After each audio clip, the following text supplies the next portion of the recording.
మీరు తీసుకునే అదే మందులు, అదే నాణ్యమైన మందులు, కానీ సగం ధరకే.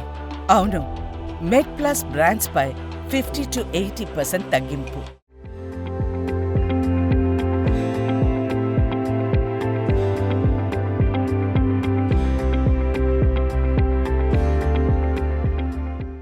మా బాబుకి వచ్చేసి లివర్ ప్రాబ్లం ఉంది అని చెప్పేసి పుట్టినప్పటి నుంచి చిన్నగా ఉన్నాడు అనుకుంటూ అనుకున్నాము. కానీ 80 days అప్పుడు వాడికి మోషన్స్ వచ్చినప్పుడు ఆయిలీగా మోషన్స్ రావడము అండ్ నైట్ నిద్రపోకుండా ఉండడము అలాంటివి చూసాము.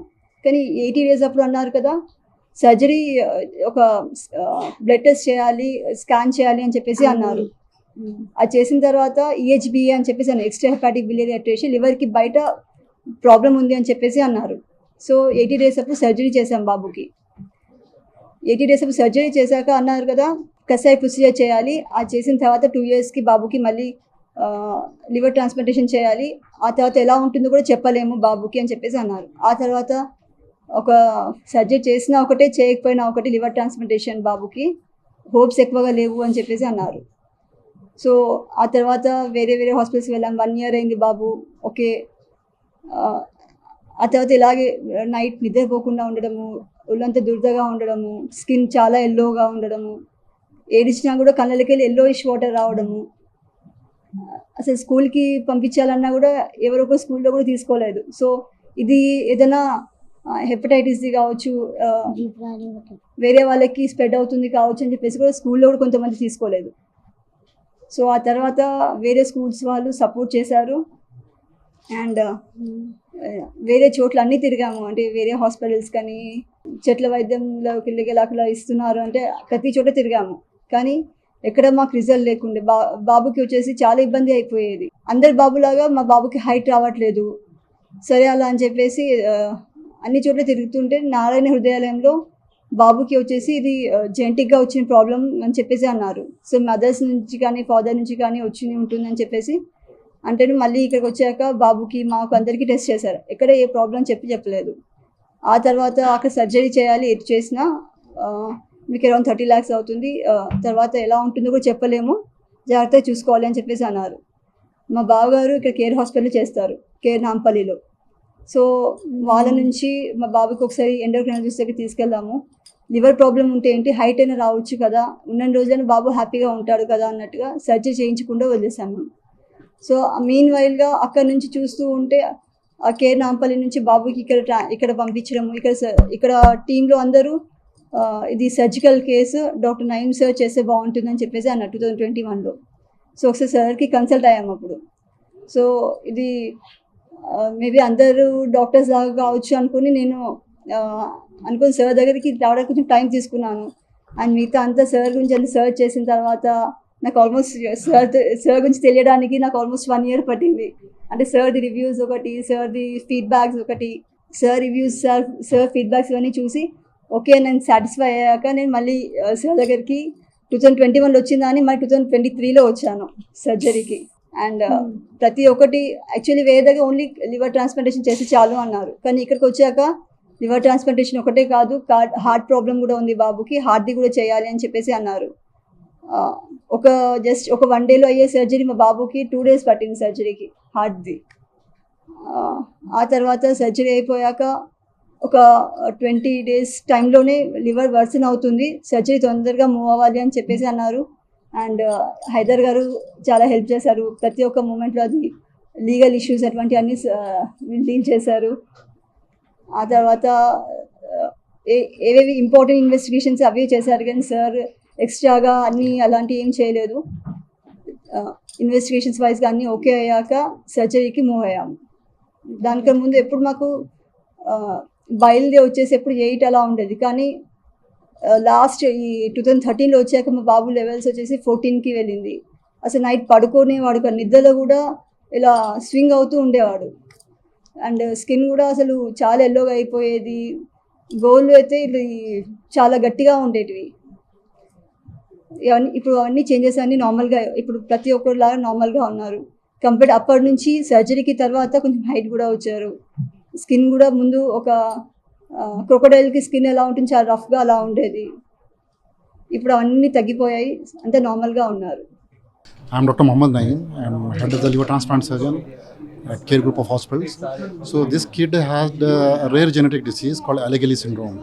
Basically, this disease is very rare. It affects less than 1 in 1 lakh kids, and it's a multi-system disease. That means not only liver, but other organs like heart, eyes, vertebral body, spine, kidneys. All these organs can also be affected. So not all kids have all the problems. Some can have heart and kidney, some can have liver and heart problems. So this kid had liver and heart problem, and also his spine was involved, because of which he was not able to gain height. So when we started working up for liver transplant, we found that his heart problem is very severe. Because of that, he was not able to walk, he was not able to run, so he had a lot of shortness of breath. So we wanted to tackle this problem first before doing a liver transplant, but otherwise liver transplant would have been very risky. So on investigation, we found that both his pulmonary arteries were blocked. So we had to put a stent first, and after putting the stent, the pressures came down, but the pressure was still very high. So we wanted to wait for 2 months, but because his liver condition was progressing very fast, within 3 weeks we had to undergo liver transplant. So his liver transplant was risky because not only he had a heart problem which was stented, and because of the stenting he was put on blood thinners. So this blood thinners made the surgery transplant high risk because there was increased risk of bleeding. But fortunately for him, everything went well, and he recovered very smoothly. From the liver point of view, he had some issues with the medications, some seizures, but he recovered eventually. Main ఈయనకి అలగలి syndrome వల్ల sir చెప్పినట్టు Nayeem sir చెప్పినట్టు అంటే లివర్తో పాటు కూడా వేరే అవయవాలు కూడా ఇన్వాల్వ్ అయినాయి. మెయిన్ ఇన్వాల్వ్మెంట్ ఏంటంటే హార్ట్కి సంబంధించిన రక్తనాళాలు, పల్మనరీ ఆర్టరీస్ అంటాం కదా, అందులోనే ఆ 2 ఆర్టరీస్ పల్మనరీ ఆర్టరీస్లో బ్లాక్స్ ఏర్పడినాయి అనమాట. ఫస్ట్ ట్రాన్స్ప్లాంట్ చేయడానికి ముందే మేము దాన్ని ఐడెంటిఫై చేయడం బట్టి ముందు వాటిని ట్రీట్ చేయాల్సిన అవసరం వచ్చింది అనమాట. ఆ పల్మనరీ ఆర్టరీస్ని స్టంటింగ్ ద్వారా ట్రీట్ చేసినాము. ఆ స్టంట్స్ బ్లాక్ అవ్వకుండా ఉండడం గురించి బ్లడ్ థిన్నర్స్ అంటారు కదా, యాంటీప్లేట్లెట్స్ అంటారు కదా, వాటిని పెట్టి ముందు పల్మనరీ ఆర్టరీస్ని ట్రీట్ చేసిన తర్వాత మనము లివర్ ట్రాన్స్ప్లాంట్కి లివర్ ప్రాబ్లంకి సంబంధించి ట్రీట్మెంట్కి ముందుకు జరిగినాం అనమాట. యాక్చువల్గా ఏంటంటే బ్లడ్ థిన్నర్స్ పెట్టడం వల్ల ట్రాన్స్ప్లాంట్ చేసేటప్పుడు బ్లీడింగ్ రిస్క్ అనేది ఎక్కువ ఉంటుంది, but could able to do it successfully without any major issues. Right sir, ఇప్పుడు 3 years అప్పుడు మీరు సర్జరీ చేశారు, 12 years అప్పుడు ఇప్పుడు స్టంటింగ్ చేశారు, తర్వాత లివర్ ట్రాన్స్ప్లాంట్ చేశారు. మెడికేషన్స్ కూడా ఇవ్వాల్సి వస్తుంది. దీని పట్ల ఏమైనా ఇబ్బందులు వస్తాయా అబ్బాయికి భవిష్యత్తులో? అంటే 3 years అప్పుడు ఇక్కడ జరిగింది కాదు, అది బయట సైడ్ జరిగింది. మనం ఇప్పుడు 12 years అప్పుడు మనం సర్జరీ చేసినామంట ట్రాన్స్ప్లాంట్కి సంబంధించి. ఇప్పుడు ఈ ట్రాన్స్ప్లాంట్ చేయడం వల్ల అంటే లివర్ పనితనం అనేది బాగుండడం వల్ల, అంటే ఈ లివర్ పనితనం సరిగా లేకపోవడం వల్ల తనకి ముందు అయితే ఏ ఇబ్బందులు ఉండేవో, అంటే ఏంటి ఎక్కువగా ఇచ్చింగ్ ఉండడం, బాగా సివియర్ ఇచ్చింగ్ ఉండడం వల్ల చాలా డిస్టర్బ్డ్ స్లీప్ ఉంటుంది, యాక్టివిటీ ఉండదు, అదేవిధంగా ఎపటైట్ కూడా సరిగ్గా ఉండదు, అదేవిధంగా స్కిన్ కూడా ఆ మదర్ చెప్పినట్టు క్రొకోడైల్ స్కిన్ లాగా అంటే బాగా రఫ్గా అయిపోవడం ఉండడం ఉంటుంది అనమాట. Growth retardation. యాక్చువల్గా మనకి ఆ 12 సంవత్సరాల కన్నా ముందే కానీ వచ్చిండి ఇంకా కొంచెం మనం ముందే కానీ ట్రీట్ చేసి ఉంటే గ్రోత్ కూడా ఇంకా బెటర్గా ఉండేది. But still we are expecting normal growth in this kid. And surgery చేయడం వల్ల ఏంటంటే ఆ జాండీస్ అనేది కంప్లీట్గా పోవడం వల్ల ఇచ్చింగ్ అనేది కంప్లీట్గా పోయింది. సో దట్ పేషెంట్ ఏంటంటే హ్యాపీగా స్లీప్ అనేది మంచిగా అడిక్వేట్గా ఉంటుంది. అదేవిధంగా అతనికి ఇంతకుముందు రఫ్ స్కిన్ ఏదైతే ఉండిందో అదంతా కూడా నార్మల్ అయిపోయింది. And vitamin deficiencies whatever problems he has faced అవన్నీ కూడా పూర్తిగా నయమైపోయినాయి. We are expecting growth to also to be normal just like other kids. తల్లి నుంచి ఎంత భాగాన్ని లివర్ సేకరించారు? అంటే యాక్చువల్గా యూజువల్గా ప్రతి ఇండివిజువల్లో లివర్ని మనం 2 విధాలుగా డివైడ్ చేస్తాం, రైట్ హాఫ్ అని, రైట్ లోబ్ అని, లెఫ్ట్ లోబ్ అని. ఈ పేషెంట్కి ఏంటంటే తల్లి నుండి లెఫ్ట్ సైడ్ అంటే తల్లి యొక్క లెఫ్ట్ లివర్ని మనం తీసుకోవడం జరిగింది అనమాట. బేబీ కాబట్టి, కిడ్ కాబట్టి తల్లి యొక్క లెఫ్ట్ సరిపోయింది. ఆ లెఫ్ట్ లోబ్ తీయడం వల్ల తల్లికి ఎటువంటి ప్రాణహాని కానీ ఏమీ ఉండదు. She will be leading a normal life.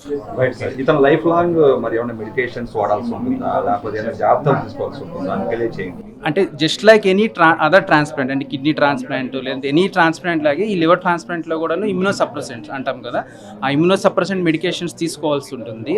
But ఆ ఇమ్యూనోసప్రెసెంట్ మెడికేషన్స్ వల్ల కొంచెం రిస్క్ అని, అంటే ఇన్ఫెక్షన్స్ వచ్చే రిస్క్ ఉంటుంది కాబట్టి అంటే బయటకు వెళ్ళేటప్పుడు కొంచెం మాస్క్ పెట్టుకోవడము, ఇంట్లో కూడా హైజీన్ మెయింటైన్ చేయడము, ఇట్లాంటివన్నీ మెయింటైన్ చేయాలి. అదేవిధంగా ఇమ్యూనోసప్రెసెంట్ మెడికేషన్ వల్ల సైడ్ ఎఫెక్ట్స్ ఉంటాయి, అంటే సార్ చెప్పినట్టు సీజర్స్ అంటే ఫిట్స్ లాగా రావడం అట్లాంటివి వచ్చినప్పుడు వాటికి మెడికేషన్స్ అవి వేసుకోవాల్సి ఉంటుంది. Right sir, congrats and last question sir.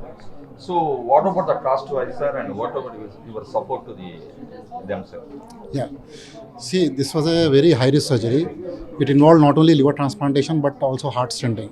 So, if for normal patients we do liver transplant for 16 to 18 lakhs, sometimes we have done for 2 lakhs also.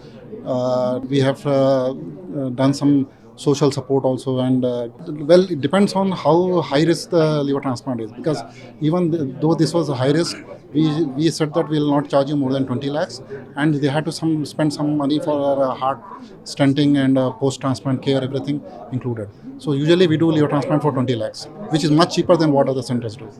నా పేరు డి మిత్రవరుణ్. నేను 8th క్లాస్ చదువుతున్నాను. నాకు సర్జరీ కన్నా ముందు నేను కొంచెం యాక్టివిటీస్ కూడా చేశాను, లైక్ చెస్లో స్టేట్ ప్లేయర్లు జీ పులాడి మోడల్ హై స్కూల్లో ఆడాను. నేను సర్జరీ కన్నా ముందు స్విమ్మింగ్ అలాంటివి చేశాను, కానీ సర్జరీ కన్నా ముందు నేను ఆడలేనప్పుడు, అంటే అప్పుడు నాకు హెల్త్ కొంచెం బాగాలే కాబట్టి నేను స్పోర్ట్స్ ఆడలేకపోయాను. ఆఫ్టర్ సర్జరీ నేను స్పోర్ట్స్ ఇంకా అన్ని యాక్టివిటీస్లో పార్టిసిపేట్ చేస్తున్నాను. ఇంకా నాకు బ్యాడ్మింటన్, స్విమ్మింగ్ అండ్ చెస్, ఇంకా వేరే మా ఫ్రెండ్స్తో ఆడతాం మొత్తం, అలాంటివి మొత్తం ఆడది. ఇంకా చాలా ఆడాను ఆఫ్టర్ సర్జరీ. ఇంకా నా హాబీస్ ప్లేయింగ్ చెస్, ఇంకా నాకు అప్పుడప్పుడు ఫస్ట్ వస్తే పియానో ప్లే చేసుకుంటాను.